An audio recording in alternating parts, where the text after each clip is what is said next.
Hello and welcome to my extremely subjective list of the top 10 best game protagonists. The first rule I gave myself for today's list was only one protagonist per series, so sadly the top 3 just being all the versions of Leisure Suit Larry is off the table. The second and final rule I gave myself was no characters that the player can heavily change. No Commander Shepherds, basically. So without further ado, let's jump right into my top 10 absolute favorite game protagonists.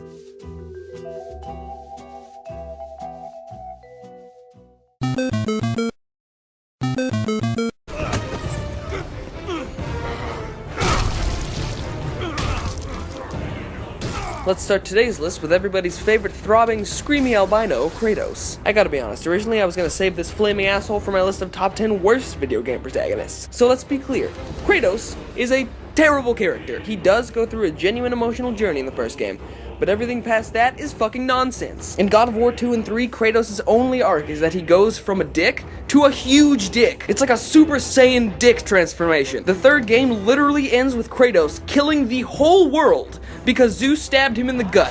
One time, pretty much 2 games ago. There's no consistency to his character whatsoever, so why is he even on this list? Oh, alright. Okay, that's why. He's just so goddamn crazy, I can't help but love him. But now, after this most recent E3, we get to look forward to a kinder, gentler God of War.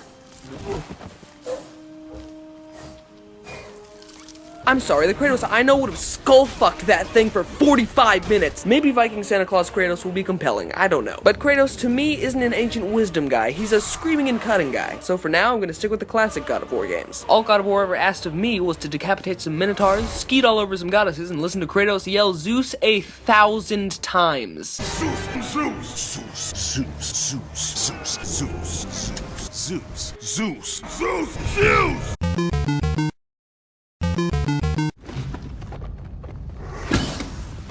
His stark green power armor is as iconic as video game characters get. His stoic demeanor is recognized throughout the world, nay, the universe. And his games have inspired generations after him.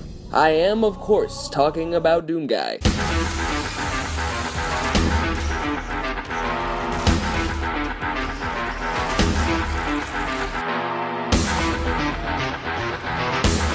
Did you think I was talking about Master Chief? I mean, I deliberately edited it that way to, deceive you. But fuck no, Master Chief has wet dreams about being Doomguy. All Master Chief did between Halo 3 and 4 was sit in that pod wishing he was Doomguy. What else is there to say about this guy, really? Doomguy doesn't give a fuck. Doomguy doesn't need your words. Doomguy doesn't need your story. Doomguy speaks with his fists. Doomguy fuck you up. Fuck your asshole, Doomguy's coming. Doomguy is life. Doomguy always goes in dry. Doomguy punches first, asks questions way too late. Doomguy is simple.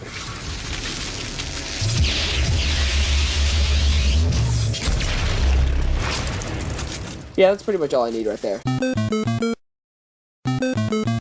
This should take us to Crow's secret lab. I'm ready. I pressed it already. Yeah, right. Full disclosure, I never laid a finger on the original Timesplitters, but I played Timesplitters 2 and 3, and oh boy, the protagonist of those games was fucking great. His name is Cortez, and he's a brawny, badass future soldier whom you quickly realize is actually just an idiot. Damn it! Basically, he's the last guy you should ever give a time travel device to, but he gets it anyway, and of course fucks everything up for the majority of both games. He does so alongside a cast of increasingly crazy allies, and in the end he always fixes the timeline and gets the girl. Cortez and the whole Timesplitters crew delivered countless knee slappers and gut busters, and I wish I knew why they stopped making their games. Time to split! I'll get the next one.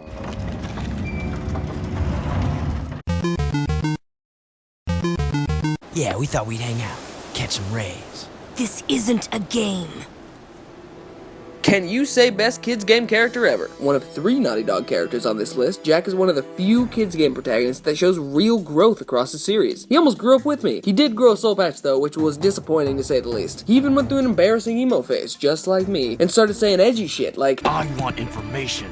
Where the hell am I? But I guess 2 years of straight torture will do that to you. Jak and Daxter's story of doing things and completing stuff was entertaining, and I don't really know. I haven't played these games in like 10 years. I know Naughty Dog has grown as a studio since the Jak games, as evidenced by their jump from child-friendly to child cannibalism-friendly, but I'd love to see them take one last shot at the Jak game. Plus, Naughty Dog's been working with extremely linear games the past few years. It'd be great to see what this now experienced team would do with an open-world setting again. Fuck, I miss good kids games. Seems like everybody's just lost the knack for them. Oh ho ho!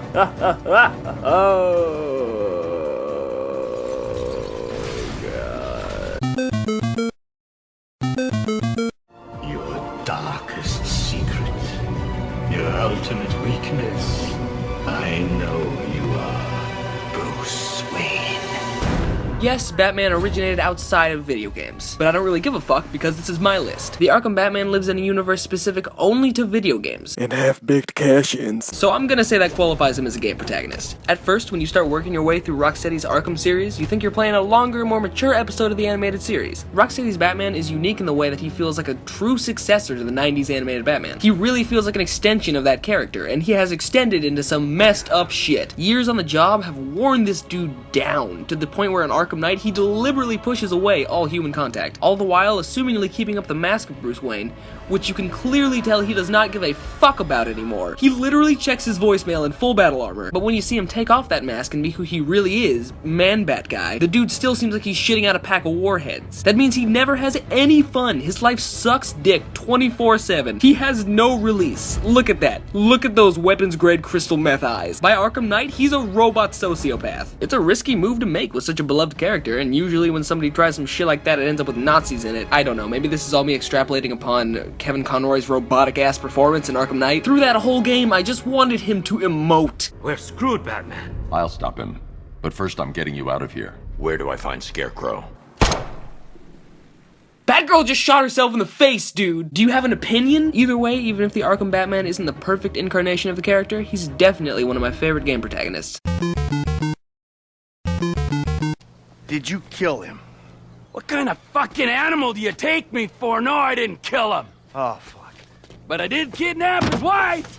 Oh, no. Trevor Phillips, to say the very least, is a roller coaster of a protagonist. There's a lot to say, but I think I'll just start from the beginning. The first time we ever see Trevor Phillips, he's watching TV and reminiscing about his old friend Michael while having sex with somebody's wife. He then proceeds to walk outside, meet a previous Grand Theft Auto protagonist, and stomp him to death. Alright, solid start, and Trevor only gets wackier from there. He's literally the dictionary definition of the word psychotic, so when you play as Trevor, you're basically playing as yourself when you play Grand Theft Auto. 1 minute, he's bawling at the feet of his mother like the pathetic, Oedipal man-child that he is, and then, oh, blink and you'll miss it, he's committed a double homicide. A double homicide rape, if you count Mr. Raspberry Jam. Over the course of GTA 5, we see Trevor Phillips fall in love. We see him dive headfirst into the heated world of Enterprise, and we see him develop real human connections. We also see him torture a completely innocent man to near death and ship him out of the country forever for no reason.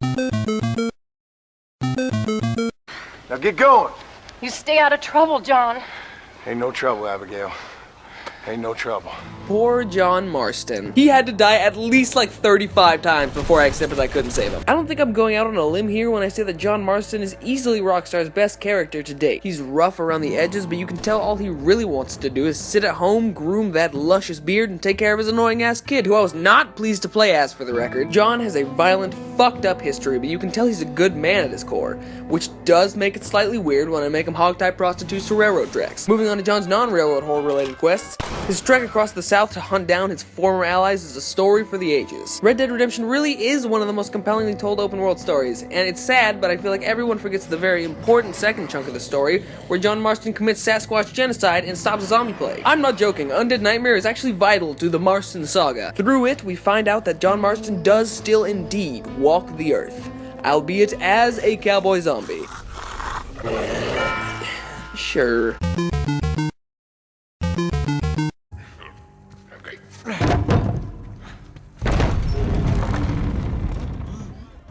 No top 10 game protagonist list would be complete without stopping for at least a few seconds to slob on Nate's knob. Nathan Drake has been Sony's golden boy for nearly a decade now, and after 4 games of watching him vertically sprint in various locales, it's sad to see him go, even if he was always just a copy of a copy of a copy of a copy of a copy. Nathan Drake is the guy every man wants to be and every lady wants to be with. until you realize he has commitment issues and the only booty he's interested in keeping around is Shambalan booty. I'm sure you'd be fine after some couples therapy though, which for treasure hunters is of course butchering an army of mercenaries. Honestly though, as much as I cherish the time I've spent with Nathan Drake, I had a lot of trouble writing this bit because there's not much to say about his character other than he's fucking badass. His first and last name might as well be Action Man. He has very few flaws or truly unique character wrinkles. He's basically a manly suit. Nathan Drake has survived planes, he's survived trains, he's survived automobiles, I think he fell from space once. All that being said, Naughty Dog has taken the archetypal treasure hunter character nearly as far as it could go with Nathan Drake, and he has left a lasting legacy in his wake.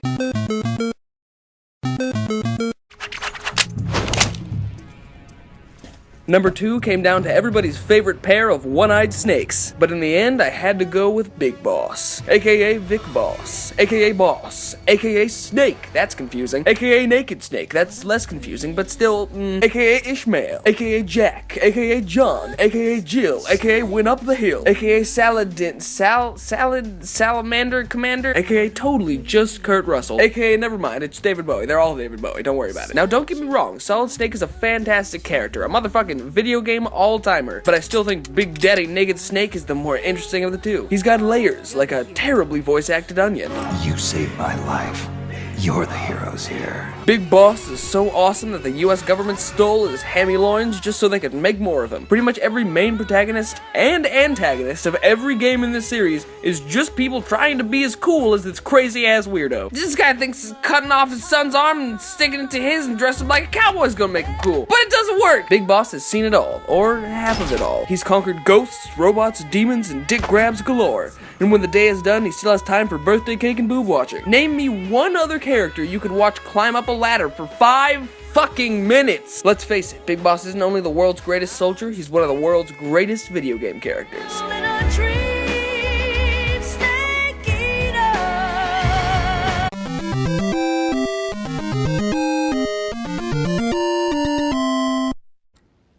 We'll talk about it in the morning. All right, good night. Hey. Scoot.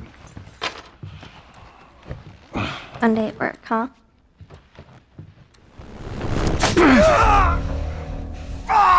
Focus right here, right here. Literally thinking about this game makes me want to cry. I can confidently say that, to me, Troy Baker as Joel is the best performance that video games have to offer thus far. This beautiful little sparkly man with such freakishly square and perfect facial features that he looks like a goddamn KGB agent from GoldenEye handed in one of my favorite performances in anything ever with The Last of Us. Joel's journey with Ellie is one of the most harrowing stories in the medium, and is only made more compelling by the climactic reveal that Joel can sing his way out of anything. There she is on the table.